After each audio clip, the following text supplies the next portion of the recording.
BWZ folks, I am back. I actually meant to touch on this on the Fabulous Big Bet because, as your resident doctor of physical therapy, this is my due diligence in letting you know what's up. And so last Sunday, Patrick Mahomes left the game with a concussion, and he did not return.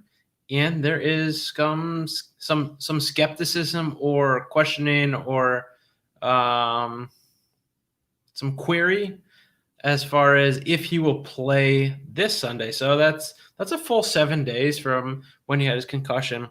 But as far as we're concerned, and the media seems to be discussing, um, it sounds like there's some magic beyond going on behind the doors as far as or some perceived magic as far as what's going on behind the closed doors of the Chiefs facility, because the concussion protocol this week for Patrick Mahomes is no different than the concussion protocol in week 13 for I'm just going to throw a name out there, Allen Robinson. I think he might have had a concussion, maybe he didn't.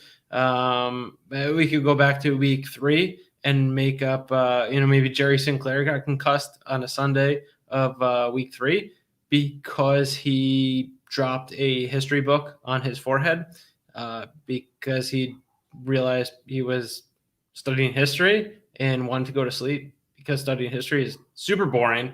And I would rather sleep than study history. I kid. I love Jerry. I miss him. I'm going to sneak back onto a Monday or Tuesday night, and we'll discuss things not history or the future of history, because we literally changed history over the past however many years.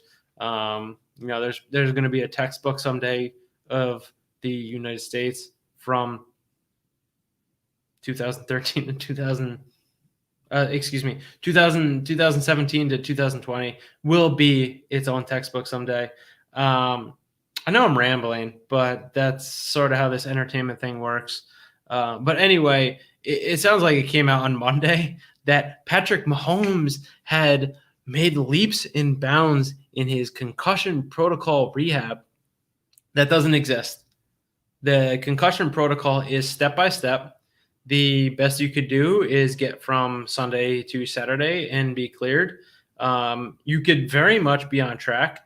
For somebody to say on Friday he's still in the protocol is standard.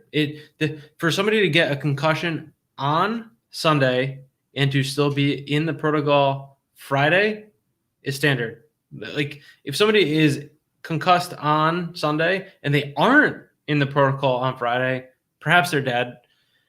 Perhaps they've defied physiology, or the rules have been bent or broken for them. But, Mahomes, he is a high-profile guy. He is the face, not only of the franchise of the Kansas City Chiefs, he is the face of the NFL at this point. It's going into the AFC Championship game. It is what it is, and I'm not surprised that it's happening. That there's a lot of speculation and he's way ahead of schedule. There is no ahead of schedule on this. There is only on schedule and behind schedule. On schedule is great. On schedule, he plays on Sunday. Behind schedule, he doesn't. I think regardless with what's going on his lower body, Memphis talked about his toe in the big bet. I didn't realize it was that. I thought maybe it was an ankle or knee, but I think his mobility might be limited, and it's some perhaps extra protection and more conservative play calling. I think the Chiefs try to run the ball a little bit more than they usually do. They ran the ball this past weekend, but as far as Patrick Mahomes is concerned, he is no different than Mitchell Trubisky. Yes, I said it. When it comes to brain anatomy and physiology, function, that's a whole nother story. Like, I'm sure Patrick Mahomes' brain is functioning at a much higher and better level than Mitchell Trubisky's, but it's made of the same atoms and neurons and segments, and it will not recover from a concussion any quicker than a Mitchell Trubisky concussion. So, that being said, ignore the media. It is what it is. I think he'll be okay. Vegas's lines seem to believe it'll be okay, and therefore the Chiefs should be okay, but with maybe a little bit less magic and trickery shenanigans from Andy Reid. Yeah, there you go. That's the concussion protocol without any specifics in a nutshell. If you want specifics, hit me up in my DMs on the Patreon or on at DWZ _ Dr. PT. It's it's very Googleable, but it can be done in a week, a little bit less than a week, and it doesn't matter if you're Big Bird, Snuffleupagus, Bert, Ernie, Cartman, Kyle, Stan, or Dr. Kyle. Anyway, catch you guys tomorrow.